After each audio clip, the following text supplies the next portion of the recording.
Dear listeners, we would love to get to know you better. Please write in the comments which country and city you are watching us from. Thank you. Brian Reese dribbled the basketball with practiced ease, his eyes fixed on his son Alex, who stood at the three-point line. Shoulders slumped, his attention divided between the court and the phone in his hand. The Sunday morning game, once their sacred ritual, had devolved into yet another reminder of the growing chasm between them.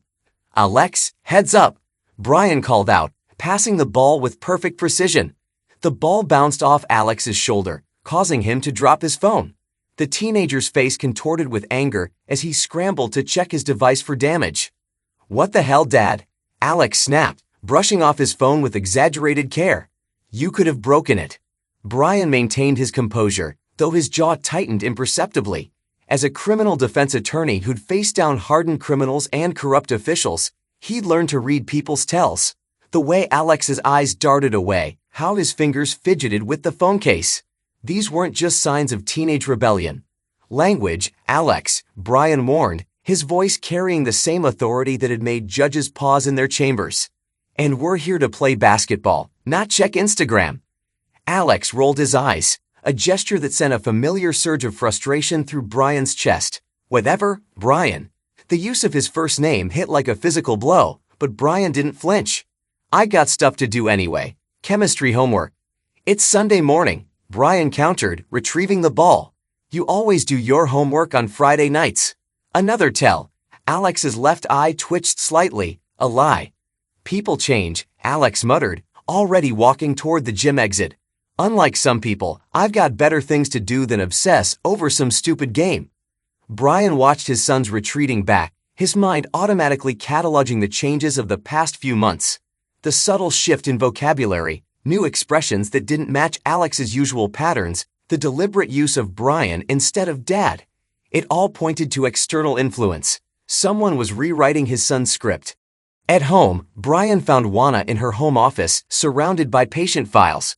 Her dark hair was pulled back in a severe bun, and her reading glasses perched on the edge of her nose as she reviewed her notes. The sight of her still stirred something in his chest, even after 17 years of marriage. But lately, that feeling was tinged with an unfamiliar uncertainty. "Alex left the game early again," Brian said, leaning against the doorframe. He observed her reaction carefully, the slight stiffening of her shoulders, the pause in her writing that lasted a fraction too long. "He's 15, Brian," Juana replied without looking up. "You can't expect him to spend every Sunday playing basketball with his father forever." Her tone was reasonable, professional, the same voice she used with difficult patience. "This controlling behavior of yours is exactly why he's pulling away." Brian's eyes narrowed slightly. "Controlling? Since when is wanting to spend time with my son controlling?" Now Juana did look up, her expression a perfect blend of concern and mild exasperation. "You're doing it again, amor. Analyzing everything like it's one of your cases. Not everything is a conspiracy." She stood up and approached him, placing a hand on his chest. "He's just growing up. It's normal." Brian had seen that same disconnect countless times in the courtroom, defendants trying to appear sincere while lying through their teeth. The observation settled in his gut like cold lead. "Maybe you're right," he conceded, watching her reaction. Relief flickered across her features too quickly. "I should give him space." "Exactly," Juana said, patting his chest before returning to her desk. "Now, I have patient notes to review. We're short-staffed at the clinic this week, so I might be home late tomorrow." Brian nodded, already mentally noting the information for later verification. "Of course, don't work too hard." That evening, Brian sat in his home office, reviewing case files while monitoring the sounds of the house. Alex's music thumped through the walls, new artists he'd never heard before. The front door opened and closed as Juana left for her evening yoga class. The third this week, despite her usual twice-weekly routine. Opening his laptop, Brian pulled up Alex's recent grade reports. The steady decline was subtle enough that most parents might miss it, but the pattern was clear to his trained eye. His son's English essays showed shifts in writing style, new phrases that didn't match his previous work. Small changes, but significant ones. His phone buzzed with a text from Alex, "Going to Matt's house to study." Another tell. Alex usually asked permission, not just announced his plans. The changes were accelerating, becoming more obvious. Someone was systematically dismantling the relationships and habits he'd built with his son, and they were doing it with professional precision. He picked up a framed photo from his desk. Alex's 13th birthday, just 2 years ago. His son was beaming at the camera, one arm around Brian's waist, the other clutching his first professional basketball. The Alex in that photo wouldn't have missed their Sunday game for homework. That Alex wouldn't have called him Brian.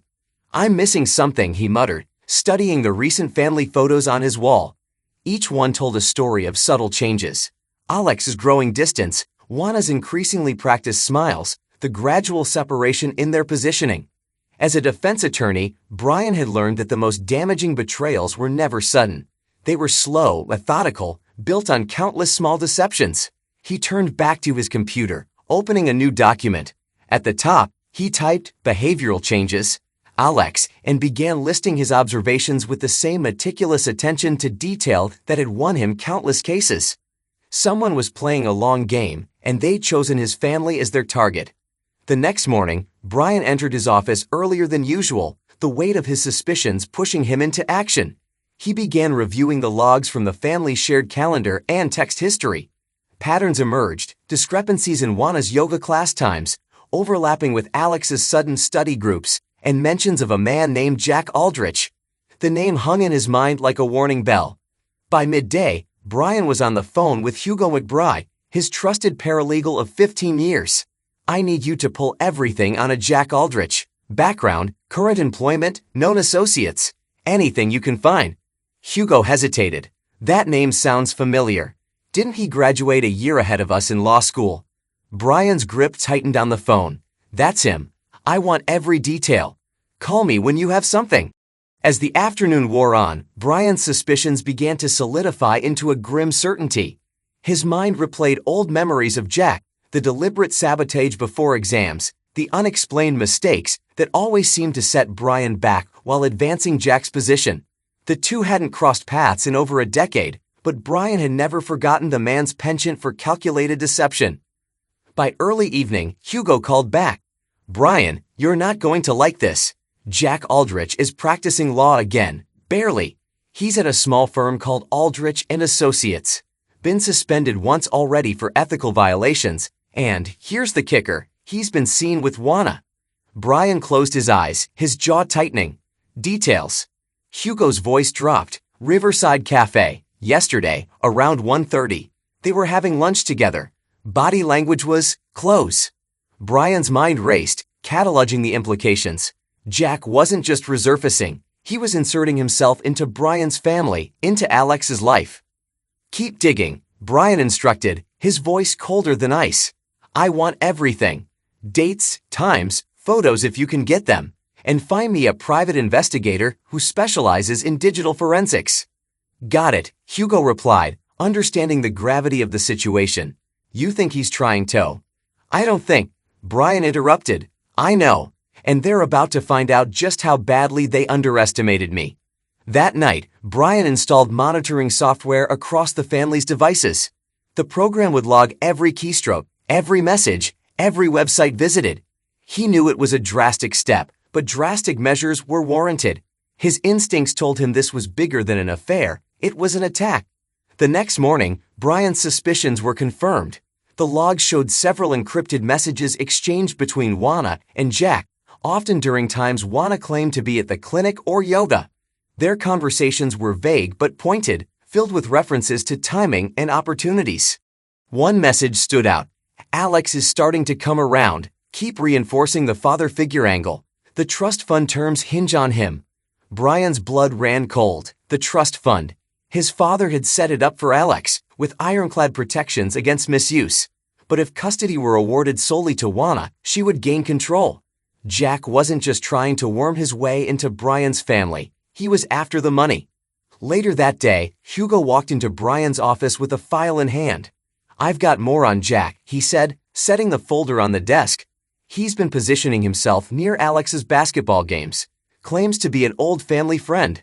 Brian flipped through the photos and reports. There was Jack at the mall with Juana and Alex, Jack at a basketball game, even Jack near the school parking lot. Accidental meetings, perfectly timed. "He's building rapport with Alex," Hugo said. presenting himself as the supportive, relatable mentor. It's classic grooming behavior. Brian's voice was steel. Not for long. That evening, Brian confronted Alex.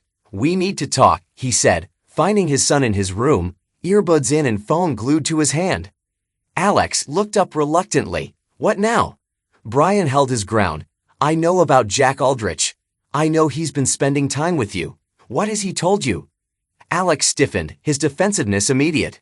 "Nothing. He's just cool. At least he cares enough to show up." Brian's jaw tightened, but he forced himself to stay calm. "Alex, he's not who you think he is. He's using you to hurt me." Alex scoffed. "Of course you'd think that. You're always working, always suspicious. Maybe Jack gets me because he's not obsessed with his cases." Brian's heart twisted at the words.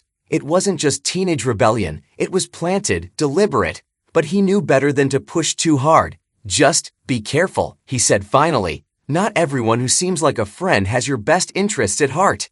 As Alex turned back to his phone, Brian left the room, determination hardening into resolve.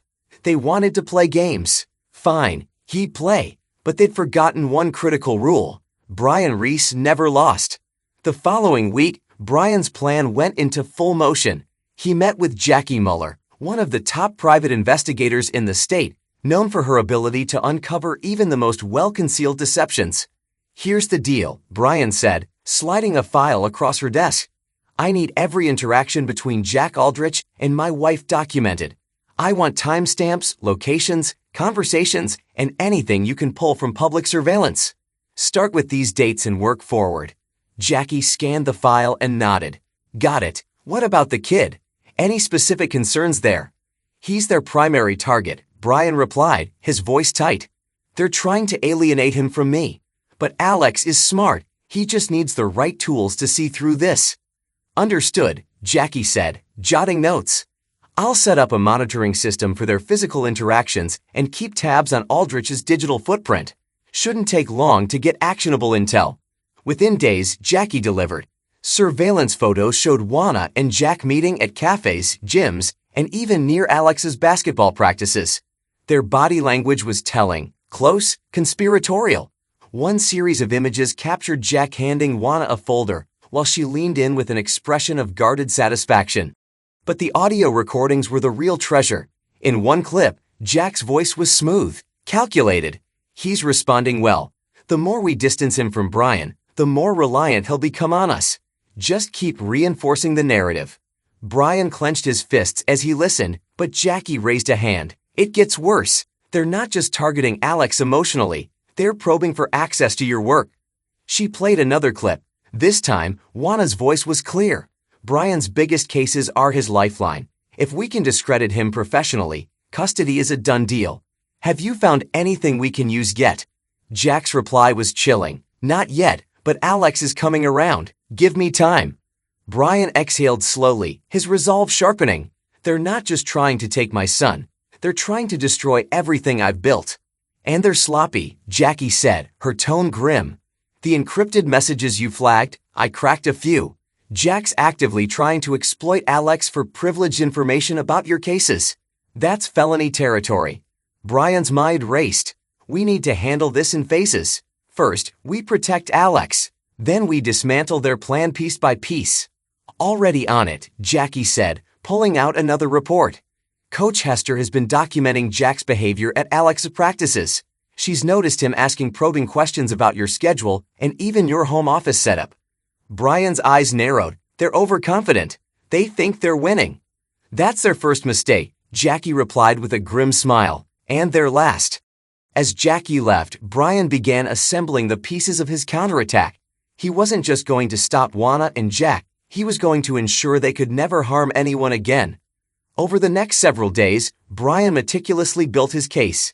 He combined Jackie's surveillance reports with data from the monitoring software, creating an ironclad timeline of Juana and Jack's manipulations.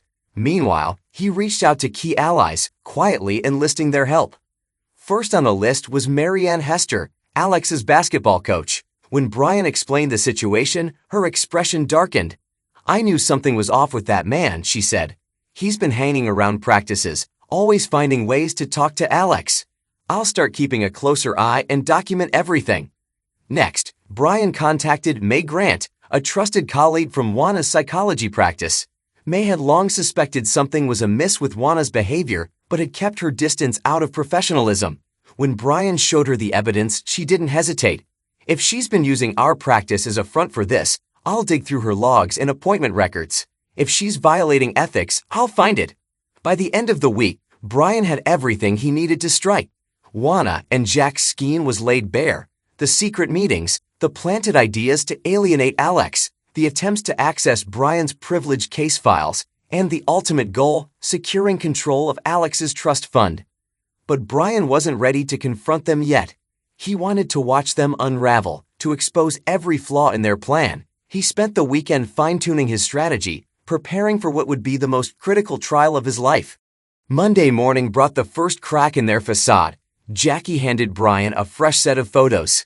Caught them near the community center last night. They didn't notice the security cameras.